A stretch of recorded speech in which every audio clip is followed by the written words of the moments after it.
Welcome to our weekly broadcast of the African Treasures. Here we bring to you African arts, culture, and music. We also discuss issues of concern to people of the African descent in America, the Caribbean, South America, Africa, and all over the world. We invite you to come and see Africa in a positive light. So stay tuned and tell your friends to do the same.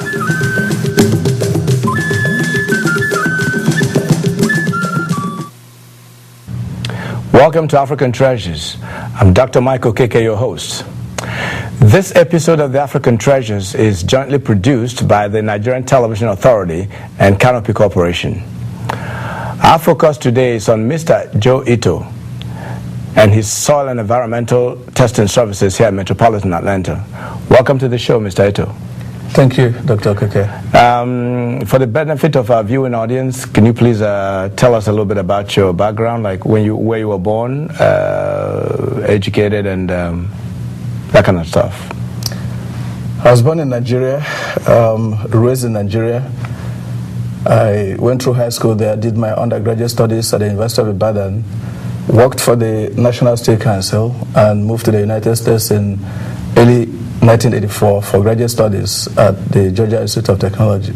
Did you work a little bit in Nigeria after your studies, or you just came from school to school here? No, I did work for National State Council for a little over 4 years doing exploration and exploitation for industrial minerals. Okay. Mr. Ito, you founded the Soil and Environmental Testing Services here in Atlanta. Can you please tell us why that happened and what it's all about? Well, I've always been fascinated with environmental and geotechnical investigations, and of course, given my background as a geologist, I was very fascinated to see the application of my program in the environmental industry to improve the health of the communities. So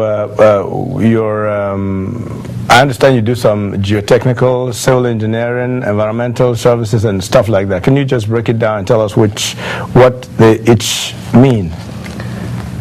Yes, most of the time when people buy properties undeveloped, they would like to know whether the soil and site is good enough for the structures they want to put on it. Mm-hmm. And that's when we do geotechnical investigations, which mean you go below surface to characterize the materials there.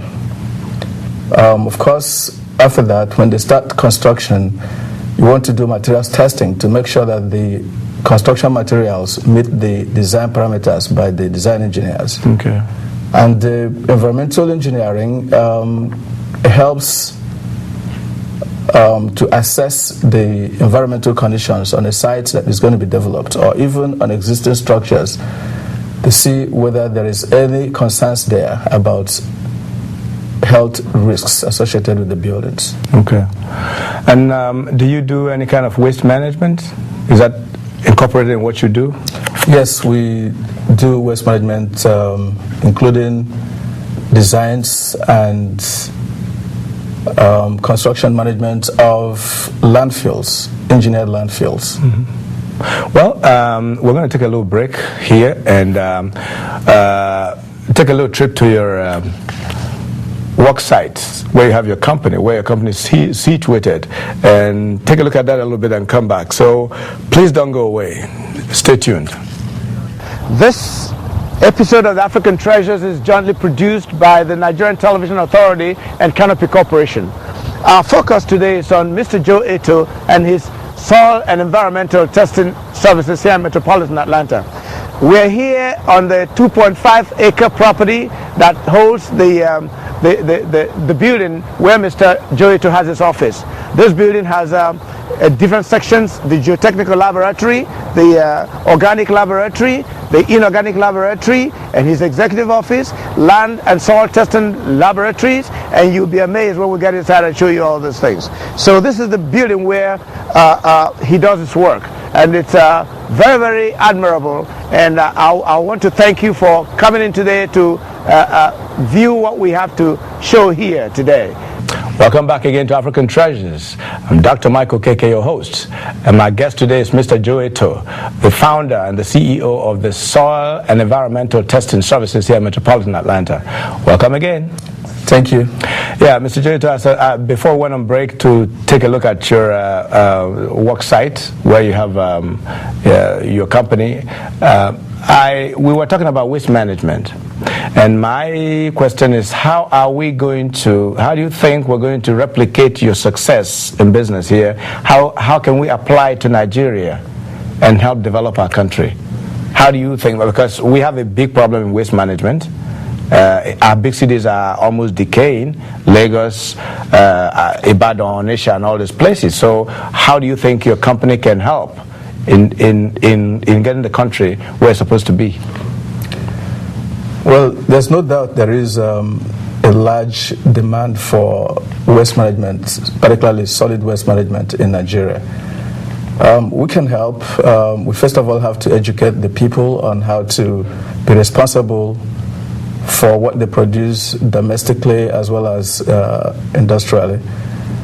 And then we have to approach the government to draw their attention to the fact that individuals can only take care of what they generate in their local facilities. It's going to be a government effort to harness and to request for a plan or put a plan in place to make sure that there is a central handling of wastes. Yeah.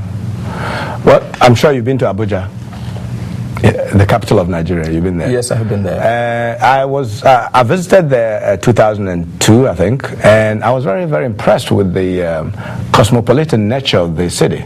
It's about the youngest city in Nigeria, and but I was a little bit disappointed when I saw how the whole place was designed apparently without any plan for waste management. It seems like if you're coming from Gwagwalada into Abuja, you see, it seems like refuse is invading the city, because people drop their stuff all over the place, and especially this plastic water thing. After they drink the water, there's no way to manage the bottles or the plastic, and so some of them can burn for hours. So what's your feeling about that? How can we keep Abuja clean? How can we stop Abuja from being like Lagos? Well, first of all, I want to say that Abuja is one of the best well-designed cities worldwide. And I'm sure that those who designed that city must have waste management in place in their minds. But implementing that is what is really lacking in Abuja as well as other Nigerian cities. What they would need is a well-engineered landfill, and of course change of attitude of the people. If there are collection centers created, these collection centers, people can pick materials from there to a landfill, which will be run like landfills in every city in the developed world. If that is done, you won't run out of space for dumping. What they do in Nigeria now is dump, on topsoil, and you don't do that. You have to provide a station where these materials will be sorted, separated, some recycled, and some taken into a place where they will naturally decay and monitored. Do you do any recycling? Yes, we do designs for recycling of materials associated with landfills. We do that management. I think recycling would be a very important tool in managing waste in Nigeria, because if we can recycle some of those things that are laid by the side of the road and mess up our cities, I think it will help in the cleaning of the place and also provide raw material for some of the things that we need. So I don't, that's why I'm asking you: do you do recycling, or can you? Is there any way you can introduce and implement? Of course, implementation is government. So I don't know what I'm, Well, the first step is for the government to understand the need for an engineered landfill. Like I said, there is always a process of separating the different materials you get. A solid waste. If recyclable materials rise in good quantities to warrant setting up a recycling plant, then we do that. Otherwise, there are alternative ways you can incinerate some of those materials and just get rid of them. Well, also, I'm talking about how the zoning in Nigeria, where you put on industries and you have residential areas. I really don't think it's well organized, and I think we in Nigeria may have to pay for that in the future. Because on one side, you find like a battery company or a tire company that's disposing their waste into a little garden that's occupied or that's owned by a residential party over there. And this is getting to our water and getting to our plants, and we consume them. So I think we're really, something ought to be done about zoning in Nigeria. You need to declare where the industries can be and where residential homes can be. What's your take on that? I think some of the existing cities in Nigeria have what they call industrial estates separated from residential areas. Yeah. But there has also been lack of discipline among the people, basically because they don't understand why they should be able to separate industrial activities from domestic activities. Yeah. But be it as it may, again, if the government steps in, they can make corrective actions in order to protect lives. You can do so by having separating the effluents coming from industries from those coming from domestic wastes. Just like you want to separate industrial solid waste from domestic solid waste. Again, by calling in professionals and by educating the people. Right. Mr. Ito, we are going to take a little trip to your property again. I'm going to visit your labs, your organic labs, inorganic labs, and where you do your soil testing and all that kind of stuff. We are going to take a little break and visit your labs and maybe talk to some of your employees and see if they can explain some of the things you're doing, complicated things you're doing, see if they can break it down to a point where a layman like me can understand. So please don't go away, stay tuned. We're in the inorganic section of the Soil and Environmental Testing Services belonging to Mr. Joe Ito. And this is his lab manager. And what's your name, sir? John Phillips. John Phillips. Okay, and what's your position here? I'm the manager of the laboratory. Okay, could you tell us what's going on in different section of this laboratory?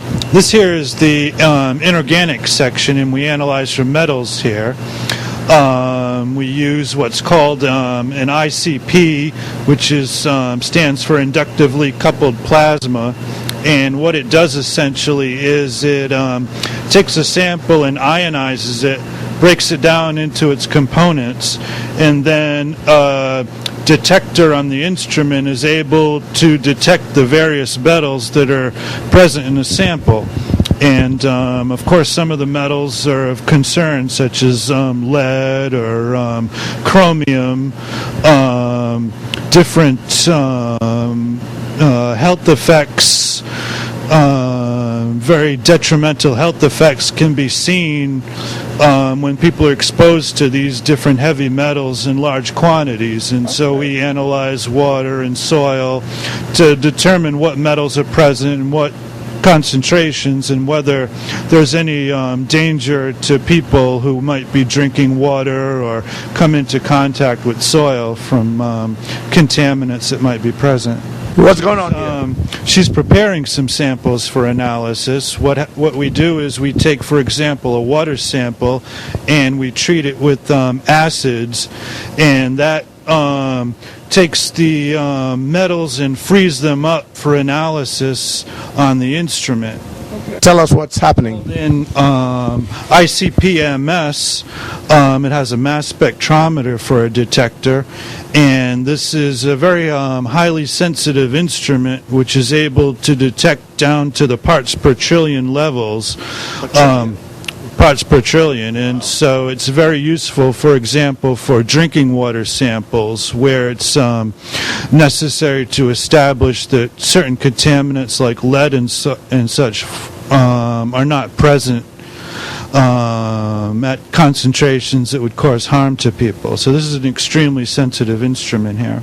This is an atomic absorption spectrometer, and this is also used for metals analysis, and it essentially breaks a sample down into its components, and you're able to establish exactly what's present in the sample and the different concentrations for the different components. Okay. Well, John, how long have you been with this establishment? I've been working here for 6 years now.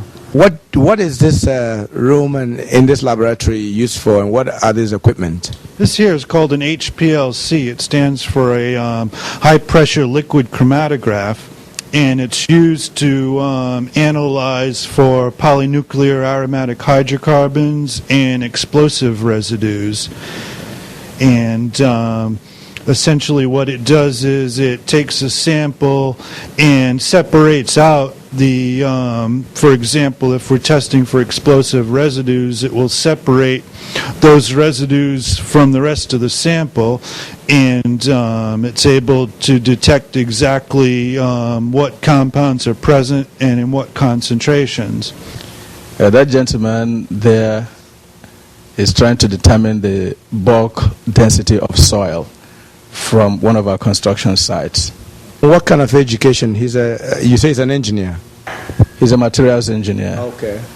And you have to have civil engineering background to be able to do this? Yes, either that or you can come from a engineering geology background. Okay. He has both. Okay. Well, can you, is there anything you can tell us about what is going on here before we go over there to talk to that young man over there? Yes, as I did tell you earlier, there's a need for third-party monitoring. The materials lab helps us to verify the properties of soil to make sure that the specifications by design engineers are met at the construction phase of projects. The engineer doing construction or design will need the data we generate in this lab in order to make sound engineering decisions. Okay. Well, can we proceed over there and see what that other engineer is doing? Okay. As you know, any soil that is going to pick up water and just keep it is not very good for construction. Yeah. So sometimes it is very important to get the soil and determine the permeability of soils and determine the porosity so that you'll be able to make appropriate decision on what soils you're going to use on construction sites. Okay. Welcome again to this segment of the African Treasures. I'm Dr. Michael Okeke, your host, and my guest is Mr. Joe Ito, the founder and the CEO of the Soil and Environmental Testing Services here in Metropolitan Atlanta. Welcome again, Mr. Ito. Thank you. As we're exploring the problems of implementing things in Nigeria, how do you think the third-party construction monitoring can help things in Nigeria? Well, third-party construction monitoring is always very important because that's the one way you can ensure that what the design engineers had in mind is actually implemented. Most of the time, if you let general contractors to monitor themselves, they compromise the quality of materials. So it's always good for the owner to have a third party to take a look at the construction materials at the construction site to make sure that they meet the parameters of design. In Nigeria today, most of the roads, bridges seem to collapse within 4 or 5 years because wrong construction materials were used in place. Most of the soils, concrete materials that were used were not double checked by a third party, and that is the reason why most of the roads and vertical houses collapse before long. And when you say third party, you're talking about here's the government that awarded the contract, here's a contractor that is doing the job. Who should this third party be? Third party would be independent firms like Soil and Environmental Testing Services. Okay. Like your company? Like my company. Okay. Not government, not the owner of not the construction general constructors. Right. But someone who will report to the government. That's right. Exactly. Unbiased. This is an eye for the people. Do you think we have that in Nigeria? Because I don't know everything we have. I left a long time ago. I can't say that we don't, but if we have them, they have not been utilized, and I really doubt that the government recognizes the need for this, because I have made efforts myself to assist the Nigerian government with some huge projects, and I have known that they have relied on those large construction firms, Julius Berger, to monitor themselves in their projects, and that's wrong. They monitor themselves? They monitor themselves and report to the government. I think there's need for checks and balances. That's what you're suggesting. That's what I'm saying. Okay. I think, I buy into that idea too. You see that most of the structures we have in Nigeria, the real strong structures were the ones built by the colonial masters. They're still surviving. And I don't know what you think about it, but some of the strong structures we have exist in Nigeria that survived over ages are. You're laughing. Why are you laughing? I don't want to get into the. It's just my opinion. To the mindset and the characterization of today's Nigerian civil servants and all of that, but. Worldwide, there is also, in a way, deterioration of materials. Materials. Well, so do you plan on going to Nigeria to establish something that will help improve things? Yes, I did indicate earlier that we have an office in Port Harcourt, Nigeria. Okay. We will continue to use that office as well as this our headquarters in Atlanta, Georgia, to reach the Nigerian government and the private sector to give us opportunities to assist in providing our services to Nigerians. I don't know if you want me to do this, but I would like to pay some respect to your beautiful wife and the children. So I know that's old adage that says behind a very strong, successful man is a woman. So could you please tell us a little bit about Mrs. Eto? Sure. And the children? Sure. I have been married to Patricia Nee Okeke for the past 23 years. Okay. And we have 5 children between us, 2 of them out of college, of course heading back to college. Okay. 1 of them currently in college, 1 in high school, and the last one is heading to middle school. Well, please extend regard and respect to her. We didn't mean to ignore her by not having her here, but I just wanted to take that message home. And thank you for coming to the show. You're quite welcome. We wish you success in what you're doing, and I hope pretty soon that you'll find your way in Nigeria to help rebuild our country. Please, if you miss this program, you can log on to our website, www.africantreasurestv.com. Again, it's www.africantreasurestv.com. You can watch it 24/7 from anywhere in the world. Please stay tuned, okay? Keep on watching, and thank you for sharing our evening with you.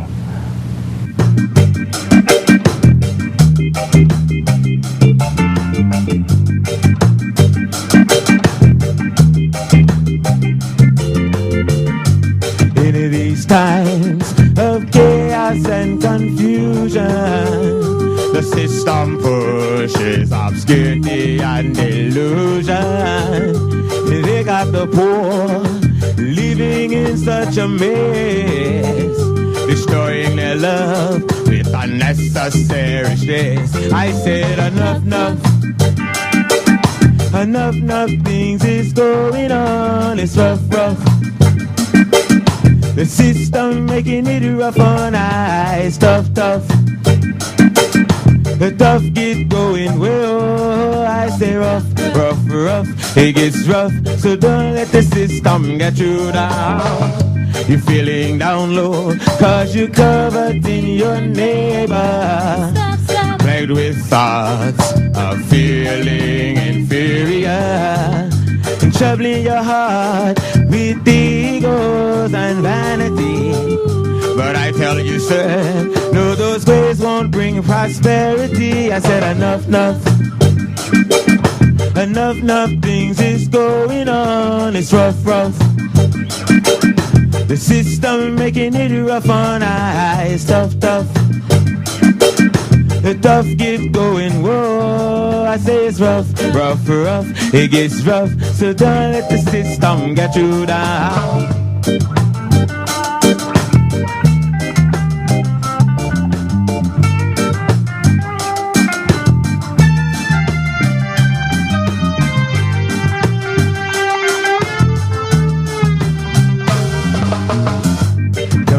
Sit up on the stool of do nothing. Get up, My God gave me life for the living. I say, get up. give thanks and praise and keep the love spreading.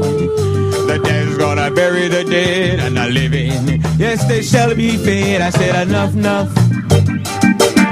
enough things is going on. It's rough, rough. The system making it rough on eyes, tough, tough. The tough get going, whoa, I say it's rough, rough, rough. It gets rough, but don't let the system get you down. In these times of chaos and confusion, Get up, get up. in these times of chaos and confusion, Stand up, stand they got our brothers, they got our sisters, they're in a mess, destroying their love with unnecessary stress. I said enough, enough things is going on. It's rough, rough. The system making it rough on eyes, tough, tough. The tough get going, whoa, I say it's rough, rough, rough. It gets rough, but don't let the system get you down. Don't let the system get Thank you for watching, and please join us again next week at the same time as we continue to share with you the treasures of Africa.